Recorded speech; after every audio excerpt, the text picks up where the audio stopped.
ಈ ದಿನ ಪುಲಕೇಶಿ ನಗರ ವಿಧಾನಸಭಾ ಕ್ಷೇತ್ರದ ಜನಪ್ರಿಯ ಶಾಸಕರಾದ ಎಸಿ ಶ್ರೀನಿವಾಸನ್ ಅವರು ಹುಟ್ಟಿದಬ್ಬಾಚರಣೆ ಮಾಡ್ಕೊಳ್ತಾ ಇದ್ದಾರೆ.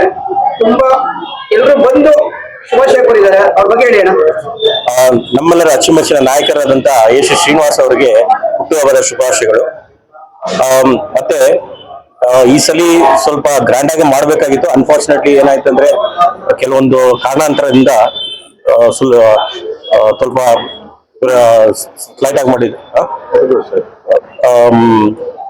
ಮಾಡಿದ್ದಾರೆ. ಮತ್ತೆ ಇನ್ನಷ್ಟು ಬಹಳಷ್ಟು ಆಮೇಲೆ ಈಗ ಆಲ್ರೆಡಿ MLA ಆಗಿದ್ದಾರೆ. ನಮ್ಮ ಅನಿಸಿಕೆ ಏನಂದ್ರೆ ಹೈಕಮಾಂಡ್ ಅಲ್ಲಿ ಇದು ಮಾಡಿ ಅವರು ಮುಂದಿನ ದಿನಗಳಲ್ಲಿ ಮಂತ್ರಿ ಆಗ್ಬೇಕು ಅಂತ ನಮ್ಮ ಇಚ್ಛೆ ಇದೆ. ಅವ್ರಿಗೆ ದೇವರಲ್ಲಿ ನಾವು ಪ್ರಾರ್ಥನೆ ಮಾಡ್ಕೊಳ್ತಾ ಇದೀವಿ. ಅವ್ರಿಗೆ ಒಳ್ಳೆ ಆಯುಷ್ಯ ಕೊಡಿ. ಸರ್, ಈಗ ಕಾರ್ಪೊರೇಟ್ ಎಲೆಕ್ಷನ್ ಬರ್ತಾ ಇದೆ. ಮಹಿಳೆಯರಿಗೆ ಬಹಳಷ್ಟು 50% ಮೀಸಲಾತಿ ಕೊಟ್ಟಿದ್ದಾರೆ ಸರ್. ಯಾವುದೇ ಒಂದು ಕ್ಷೇತ್ರ ತಗೊಂಡು ಮಹಿಳೆಯರಿಗೆ ಹೆಚ್ಚು ಪ್ರಾಮುಖ್ಯತೆ ಕೊಟ್ಟಿದ್ದಾರೆ. ಬಹಳ ಖುಷಿ ಪಟ್ಟರು ಅರ್ಜಿ ತಗೊಂಡು ಕಾಂಟೆಸ್ಟ್ ಮಾಡ್ತಾ ಇದ್ದಾರೆ. ಆ ಮಹಿಳೆಯರ ಬಗ್ಗೆ ತಾವು ಹೇಳ್ತಾರೆ, ಹೆಣ್ಮಕ್ಳ ಬಗ್ಗೆ. ಹೌದು, ನಮ್ಮಲ್ಲಿ 11 ವಾರ್ಡ್ಗಳಿದೆ. ಟೋಟಲ್ 11ರಲ್ಲಿ 6 ಮಹಿಳೆಯರೇ ಕೊಟ್ಟಿದ್ದಾರೆ. ಆಸ್ ಪರ್ DK ಶಿವಕುಮಾರ್ ಅವರ ಇದರಲ್ಲಿ 50% ಕೊಡಬೇಕು ಅಂತ ಹೇಳಿದ್ರು. ಅದೇ ತರ ನಮ್ಮಲ್ಲಿ 50% ಜಾಸ್ತಿನೇ ಆಗಿದೆ. 11 ಸೀಟಲ್ಲಿ 6 ಮಹಿಳೆಯರಿಗೆ ಕೊಟ್ಟಿದ್ದಾರೆ, ಮೀಸಲಾತಿ ಮಾಡಿದ್ದಾರೆ.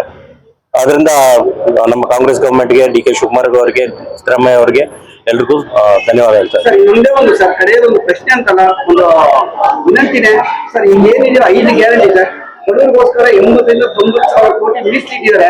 ಆ ಒಂದು ಗ್ಯಾರಂಟಿ, ಆ ಒಂದು 5 ಯೋಜನೆಗಳು ಈ ಹೆಣ್ಮಕ್ಳು ಗಂಡ್ಮಕ್ಳು ಕಾರ್ಪೊರೇಟ್ ಆಗೋದಕ್ಕೆ ಏನಾದ್ರು ಒಂದು ಬೆನಿಫಿಟ್ ಯೂಸ್ಫುಲ್ ಆಗುತ್ತೆ ಸರ್?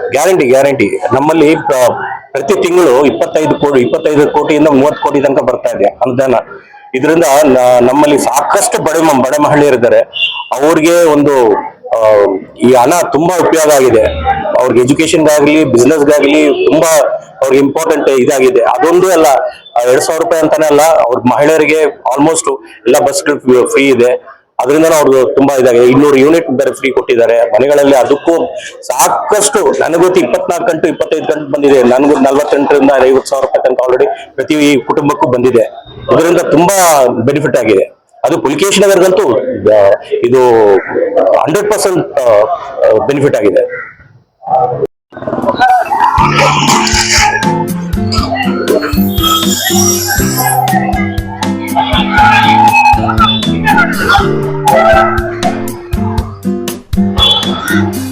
ಬೇಗ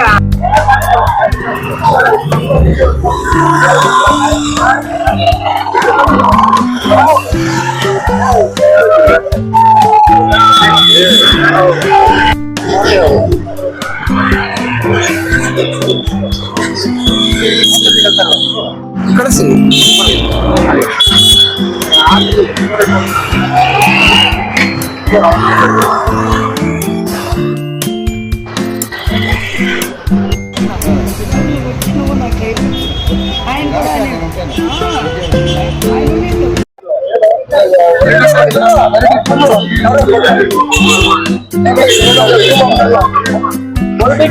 ಬಂದಿಲ್ಲ, ಯಾರಿಲ್ಲ, ಅಷ್ಟೇ.